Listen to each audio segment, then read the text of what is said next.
সুপ্রভাত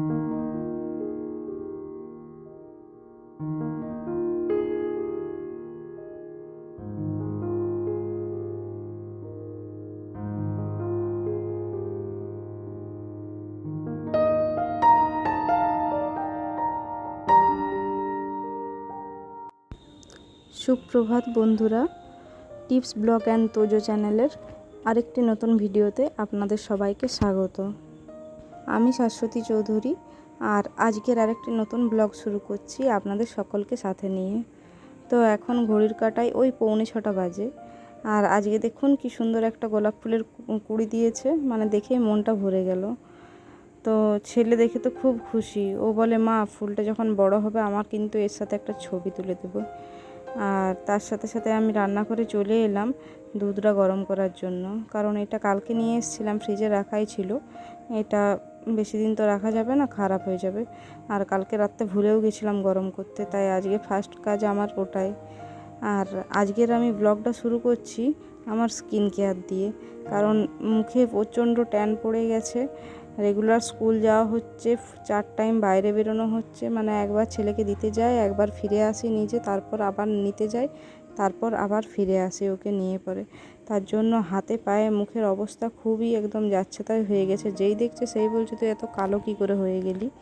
তাই আজকে আমি আমার ডিটেন প্যাকটা বের করেছি। এটা হলো ওজনের ডিটেন প্যাক। এটা খুবই ভালো কাজে দেয়। যেহেতু আমার অত টাইম হয় না, তাই আমি মানে রেগুলার যদি আমি এটা ইউজ করতে পারি তাহলে তো মুখে ট্যানের কোনো দাগ ধাব্বাই থাকবে না। কিন্তু রেগুলার ইউজ হয় না, কিন্তু যখন আমার মুখে একটু বেশি ট্যান পড়ে যায় তখন আমি এটা বার করতে বাধ্য হই।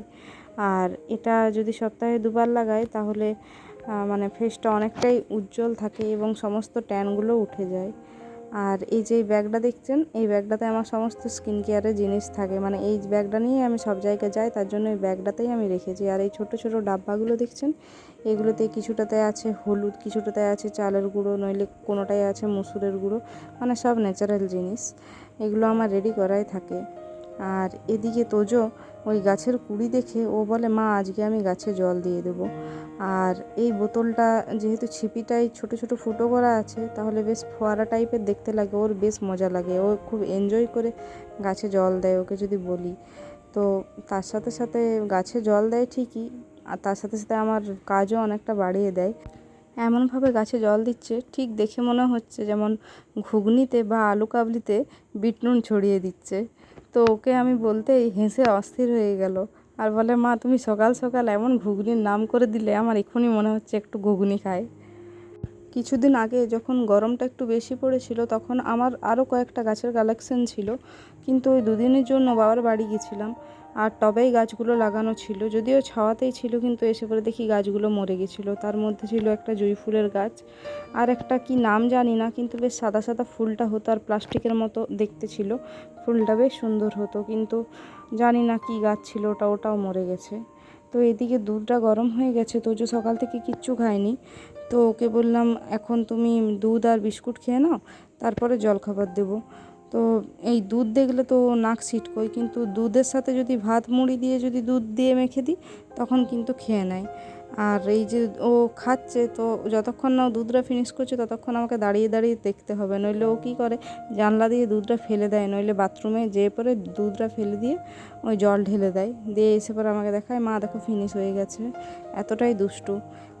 আপনাদের বাচ্চারাও যদি এরকম করে তো অতি অবশ্যই আমাকে কমেন্টে জানাবেন, তোজোর সাথে তার ফুল পাতিয়ে দেবো।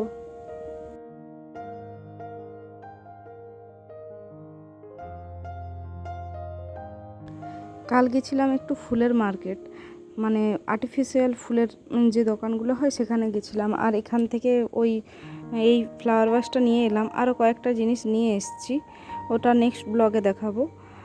তো এই ফ্লাওয়ার ভাসটা আমার এখন মনে হচ্ছে বাড়িতে এসে যে দামটা একটু মনে হচ্ছে বেশিই নিয়েছে। দামটা ওই নিয়েছে আপনার 210 টাকার মতো নিয়েছে। তো একটু আমাকে কমেন্ট করে জানাবেন তো দামটা ঠিকই আছে না একটু বেশি নিয়েছে। তো যাই হোক, জিনিসটা দেখতে বেশ সুন্দর। আর এদিকে এই তুলসীতলার এখানটা বেশ ধুলো বালি জমে গেছিলো, এইখানটা তো ঝাড় দিতে পারি না, তাই যেটা দিয়ে ওই বাড়ির তাক টাক পরিষ্কার করি, এটা দিয়েই আমি এখানটা পরিষ্কার করে নিলাম। আর এই টেবিলটাও দেখছি বেশ ধুলো পড়েছে, মানে আমার ছেলেটার জন্য বিশেষ করে মানে ও কি করে, ওই ছাদের থেকে বালি এনে এই টেবিলে চাপিয়ে দেয়, নইলে নিচের থেকে বালি এনে দিয়ে দেয়। মানে ওই দেখতেই বড় হয়েছে, এখনও বুদ্ধিশুদ্ধি কিছু হয়নি যে বেডরুমের মধ্যে বালি নিয়ে আসতে নেই বা পাথর কুড়িয়ে নিয়ে আসতে নেই। ও এখনও এরকমই করে, জানেন তো, বলে বলে আর পারি না ওকে। আজ একটু সকাল সকাল উঠেছিলাম, তাই ওই বাসি কাজ সমস্ত কিছু হয়ে গেছে। ওই ঝাড় দেওয়া, বাসন মাজা, কাপড় কাচা, এগুলো সব হয়ে গেছে। আর সেই ভিডিওগুলো আমি শ্যুট করতে পাইনি, কারণ তোজোটা আজকে বাড়িতেই আছে, ও আজকে স্কুল যায়নি, তাই ওকে একটু বই নিয়েও বসিয়েছিলাম। আর এদিকে আমি ওই ঘরের যে টেবিল ওগুলো ছিল ওগুলো পরিষ্কার করে স্নান করে আমি চলে এসেছি। আজ মাথায় একটু শ্যাম্পু নিলাম, চুলটা বেশ চিটচিটে হয়ে গেছিলো। আর এখানে জলটা জানেন তো খুব আয়রন, এত আয়রন, যদি একদিন শ্যাম্পু করি বা তারপরের দিন যদি শ্যাম্পু না নিই, চুলটা এতটাই মানে রাফ হয়ে যায় যে বলে বোঝাতে পারবো না। তার জন্য আমাকে একদিন ছাড়া ছাড়াই শ্যাম্পু নিতে হয়। তো গ্রীষ্মকালে তো অসুবিধা হয় না, শীতকালে একটু বেশি প্রবলেম হয়, কারণ ওই একদিন ছাড়া ছাড়া যদি শ্যাম্পু নিই তাহলে ওই ঠান্ডা লেগে যায়, জানেন তো। এটা যেহেতু ভাড়া বাড়ি আর রুমও একটাই, আর সামনে একটা ছোট্ট ব্যালকনি আছে, ওই ব্যালকনিতেই আমি আলমারিটা রেখেছি, কিন্তু জায়গাটা এতই ছোট যে ওদিকে ঘুরে ভিডিও শ্যুট করব সেই সুযোগটুকু হয় না। তবে হ্যাঁ, চাইলে রুমটা চেঞ্জ করতে পারি, অন্য জায়গায় কোথাও রেন্টে যেতেই পারি, কিন্তু এখানে কি বলুন তো, আমার বাড়ি মালিক এতই ভালো যে আমি অন্য জায়গায় যেতে ভয় পাই, যে ওখানে এরকম মনের মতো বাড়ি মালিক যদি না পাই তখন কি হবে। তার জন্য আমি যাই না। আমার বাড়ি মালিকই মাঝে মধ্যে দিদি বলে যে একটা রুমে তোমার অসুবিধা হচ্ছে, তুমি আর একটা রুম নাও, বা কাছে পিঠে দেখো কোথাও রুম থাকে, যদি ভালো রুম বা বড় রুম থাকে বা ডাবল রুম যদি থাকে, তুমি ওখানে শিফট হও না। তো আমি তখন দিদিকে বলি, না দিদি, তোমাদের মতো বাড়ি মালিক পাওয়া তো ভাগ্যের ব্যাপার, সব জায়গায় তো সমান হয় না। কারণ বিয়ের আগেও আমি ছিলাম, যখন পুরুলিয়ায় পড়তাম কলেজে, সেই সময় আমরা রেন্টে ছিলাম, তো সেখানেও দেখেছিলাম বাড়ি মালিকদের ব্যবহার। তো বলাটা ভুল হবে যে সব বাড়ি মালিকের ব্যবহার খারাপ, কিছু কিছু মানুষের ব্যবহার খুবই খারাপ হয়। তার জন্য আমার তো ভয়ই লাগে এই বাড়ি মালিককে ছেড়ে যেতে। তো দিদিকে বলি যে যতদিন আমি এখানে থাকবো রেন্টে, আমি যেন তোমার কাছেই থাকতে পারি দিদি। একটা রুমে ওই বাড়িতে যখন লোকজন আসে তখন খুবই অসুবিধা হয়, তাও অ্যাডজাস্ট হয়ে যায় আমার বাড়ি মালিকটি ভালো বলে। এনারা এতটাই ভালো, আর এনাদের কাছ থেকে আমি এতটাই সাহায্য পেয়েছি যে আমার কাছের লোকরাও এতটা সাহায্য আমাকে করেনি কখনো। ঈশ্বরের কাছে প্রার্থনা করি যে যতদিন বাঁচবো যেন এই মানুষগুলোকে পাশে পাই। আর এদিকে দেখুন কি ঘোর কলিযুগ, কাগজিতে আবার পিঁপড়ে ধরেছে, অবাক লাগছে দেখতে। কাগজিতে কখনো পিঁপড়ে ধরে আমার জানা ছিল না, এই প্রথম আমি দেখলাম যে কাগজিতে পিঁপড়ে ধরেছে। কালকে যে মার্কেট গেছিলাম তখন নিয়ে এসেছিলাম একটু মাশরুম, আর নিয়ে এসেছিলাম এই যে কচড়া। এই মাশরুমটা আগে কখনো রান্না করিনি, এই প্রথমবার নিয়ে এলাম ট্রাই করার জন্য, যে দেখি কেমন হয়। তো ওর বন্ধুর মাও আমার সাথে গেছিলো, তো ও বলল নিয়ে দেখো, বেশ ভালো লাগে খেতে, তার জন্য অল্প করে নিয়ে এলাম। আর দেখতে দেখতে বেলাটাও অনেকটা বেড়ে গেছে, তো ভাতটাও বসিয়ে দিলাম। আমি আবার ঠিকঠাক ফল কিনতে পারি না, জানেন তো। কিছু কিছু মানুষ বেশ সুন্দর ফল নিয়ে আসতে পারে, যেমন মিষ্টি হয়, কিন্তু এই আমটা দেখুন, দেখতে কি সুন্দর লাগছে না, এত সুন্দর দেখতে, কালারটা খুব সুন্দর, কিন্তু খেয়ে দেখছি বেশ টক। মানে বাইরের থেকে দেখে মনে হচ্ছে মিষ্টি হবে, আর গন্ধটাও, মানে অনেকে বলে যে গন্ধ শুকে বোঝা যায় যে আমটা মিষ্টি হবে না টক হবে। তো দেখছি না, আমটা কি টক রে বাবা, নেওয়াটাই ফালতু হয়ে গেল। অমনি লেবুর ক্ষেত্রেও তাই হয়, লেবু কিনতে গেলেও টক টক লেবুগুলো আমি বেছে বেছে বাড়িতে নিয়ে আসি। আর তরমুজের ক্ষেত্রেও তাই হয়। তো ওই দোকানে কিভাবে যে তরমুজগুলো ঠুকে ঠুকে ওরা আইডেন্টিফাই করে যে এই তরমুজটা লাল হবে, এটা মিষ্টি হবে, জানি না বাবা কিভাবে ওরা করে। তো এদিকে দেখতে দেখতে আমার মাশরুমের সবজিটাও হয়ে গেল, প্রায় কমপ্লিটের মুখেই।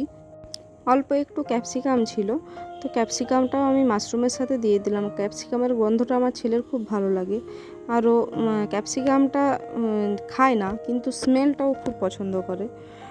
কোনো সবজিতে যদি ক্যাপসিকাম দিই সেই সবজিটাও খেয়ে নেয়, কিন্তু ক্যাপসিকামটা খায় না, ওই স্মেলটার জন্য ও খেয়ে নেয়।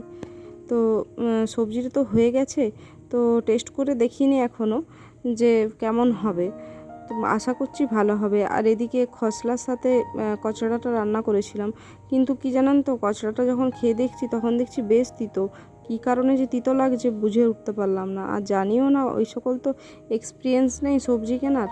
এখানে এসেই কিনছি, আগে যখন কোয়ার্টারে থাকতাম তখন হাজব্যান্ডেই কিনতো, আর শ্বশুর বাড়িতে তো শ্বশুরমশাই কিনে নিয়ে আসে, কিন্তু এখানে এসে আমাকেই মার্কেট করতে হয়, তাই কোনো আইডিয়া নেই। শুধু ফল নয়, ফলের সাথে সাথে মাছটাও আমি একদম কিনতে পারি না।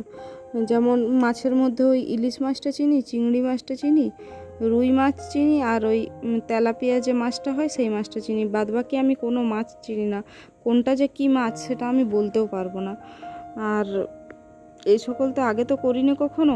হ্যাঁ, মা বলতো ছোটোবেলায়, পয়সা দিয়ে দিত, আর আমাদের এক মামা ছিল, সেই মামার কাছ থেকে গিয়ে পরে মাছ নিয়ে আসতাম। মা শুধু যেয়ে পরে বলতে হতো যে 500 মাছ দাও বা 250 মাছ দাও।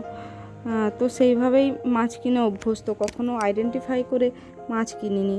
আর শুধু মাছ নয়, কি বলুন তো, আমি ডিমটাও ঠিকঠাক ভাজতে পারি না। ডিম উল্টাতে গেলেই আমার এইরকম হয়ে যায়। আমার হাজব্যান্ড বেশ সুন্দর ডিম ভাজতে পারে, কিন্তু আমি এখনও শিখে উঠতে পারিনি। ডিমটা ওই যে উল্টানোটা, সেটা খুব ডিফিকাল্ট লাগে আমার কাছে। তো বন্ধুরা, আজকের ব্লগটা আমি এখানেই শেষ করছি। আর যদি আমার ভিডিও ভালো লেগে থাকে তাহলে চ্যানেলটা অতি অবশ্যই সাবস্ক্রাইব করে একটা লাইক করে দেবেন। আর নতুন নতুন ব্লগ বানাচ্ছি তো, তাই অনেক ভুল ত্রুটি হচ্ছে, ভুল ত্রুটিগুলো ক্ষমা করে দেবেন।